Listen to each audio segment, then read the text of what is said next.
Olá, pessoal. Bom, para a aula de hoje, nós vamos dar continuidade ao tema Grécia, tá? Então, Grécia, parte 2. Na última aula, eu falei para vocês que a Grécia Antiga era constituída de várias cidades, né? Cidades independentes, chamadas cidades-estados, ou polis, é a mesma coisa, tá? E cada cidade tinha a sua característica, embora todas falassem a mesma língua, tivessem a mesma religião, mas elas se diferenciavam na forma de organização. É, Várias cidades, Atenas, Esparta, Corinto, Tebas, mas hoje a gente vai trabalhar um pouquinho sobre duas cidades principais da Grécia Antiga, Atenas e Esparta. Bom, primeiro vou passar algumas características bem básicas das duas cidades. Primeiro eu vou falar de Atenas. Aonde ficava Atenas? Atenas ela ficava numa península, né? Numa faixa de terra que avança para o mar, a Península da Ática. A base da economia de Atenas era o comércio marítimo. O solo já não era tão bom assim para a agricultura, tá? O regime político que predominou em Atenas foi a democracia, mas até chegar à democracia teve um longo caminho aí, tá? Inicialmente em Atenas era governada por um rei, mas ele não tinha um poder absoluto. Ele governava com os homens mais ricos da cidade, os proprietários de terra, tá? Ele não tinha um poder absoluto, tá? Inicialmente era uma monarquia, tá certo? Tá? E aí nós vamos ter no decorrer da história de Atenas a monarquia. Depois nós vamos ter uma oligarquia, derrubam a monarquia e esses homens ricos é que eles vão governar. Então nós vamos ter aí uma oligarquia. Mas estavam acontecendo muitas revoltas, né? Naquele momento na Grécia. E aí esses homens ricos resolveram implantar, né, essa oligarquia resolveu implantar uma forma chamada de tirania. Tirania, o governo de um só, tá? Esse um só que está no poder, ele representa a vontade dessa camada rica da sociedade. Até chegar à tal da democracia, que é uma palavrinha muito falada nos dias de hoje, tá?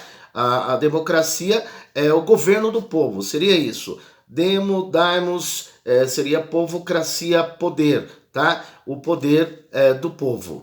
Eu quero que vocês entendam que nessa época as cidades eram muito pequenas, tá? Eram muito pequenas. Bom, quem fundou, o povo que fundou a cidade de Atenas foram os jônios, tá bom? Agora vamos falar um pouquinho sobre Esparta.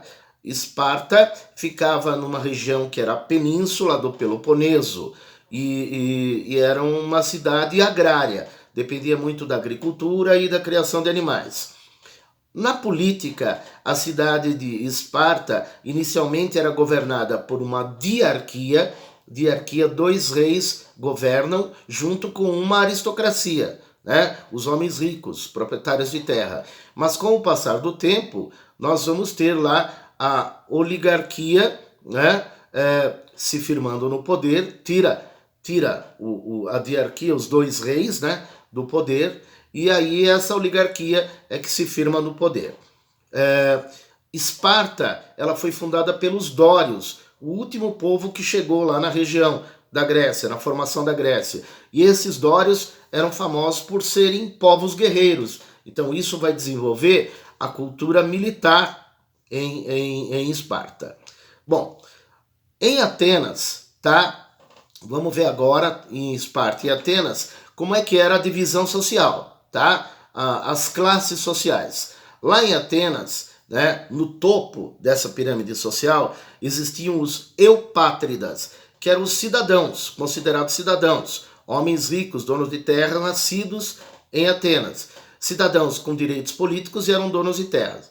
Abaixo dos eupátridas havia os metecos, que eram os estrangeiros, pessoas que vieram de outras regiões, mas vieram morar nessa cidade, tá? Estrangeiros, eles se dedicavam ao comércio, ao artesanato, tá bom?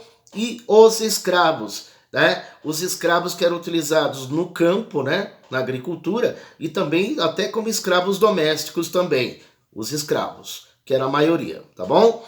Agora em Esparta, como é que era?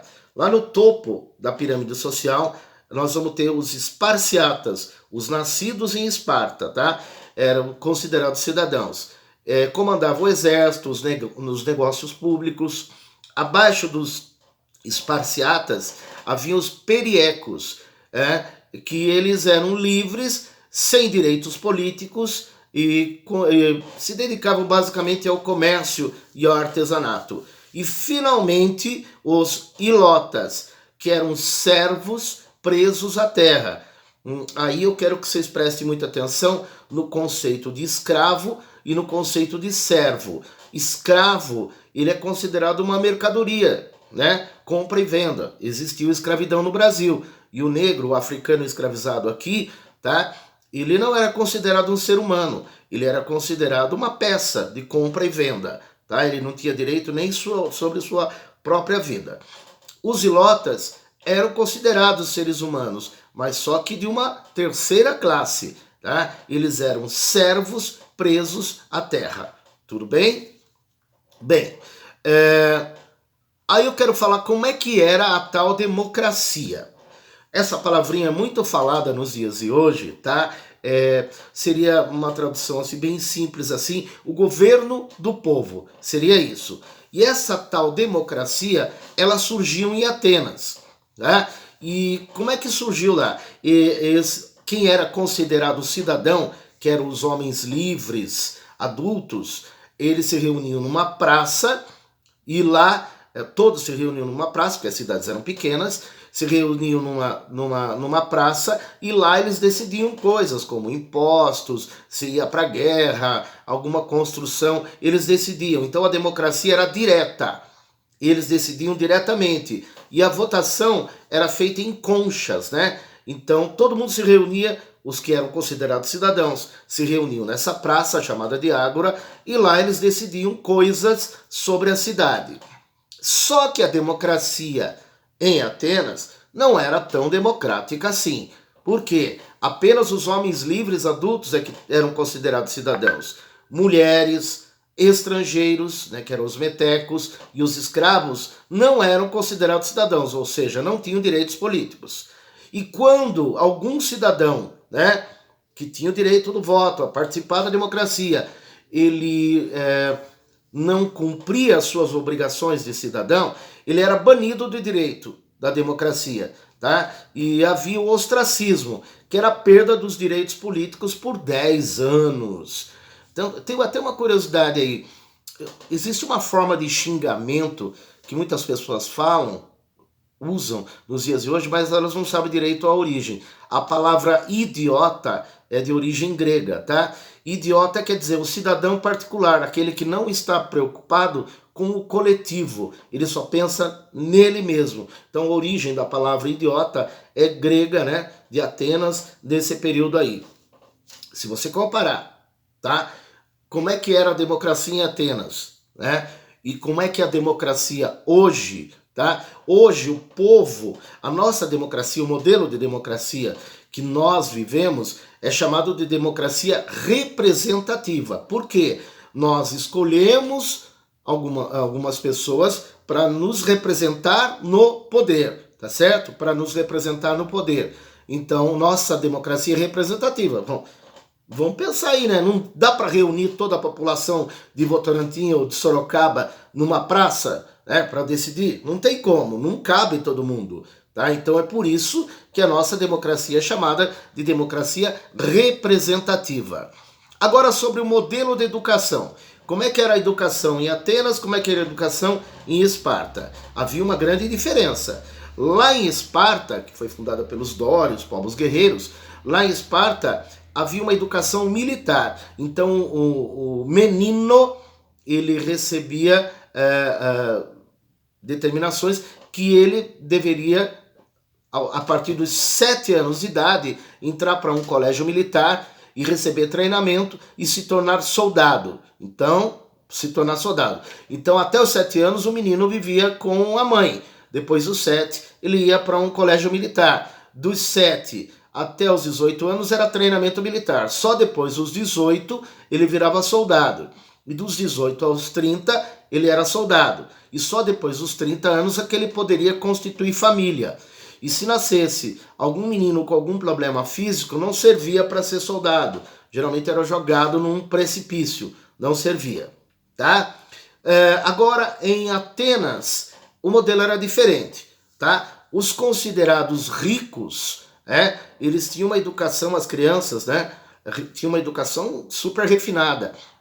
Aprendiam artes, aprendiam filosofia, oratória, para defender o seu ponto de cidadão. Agora, em Atenas, quem era filho de pobre recebia só um treinamento para um ofício, para um ofício. Comparando a mulher, o papel da mulher em Esparta e em Atenas, em Atenas, a mulher era bastante limitada. Ela não poderia nem sair de casa sozinha, só acompanhada de uma figura masculina, Então não tinha direito, era totalmente submissa, Agora a mulher espartana, por incrível que pareça, ela tinha um pouquinho mais de liberdade, do que a mulher em Atenas, tá certo? E a obrigação da mulher em Esparta era gerar filhos saudáveis para o Estado, para se tornarem soldados, tá bom? Agora em Atenas a coisa pegava mais pesado para cima da mulher, Então a mulher não gozava de liberdade nenhuma, tá certo? Era totalmente submissa.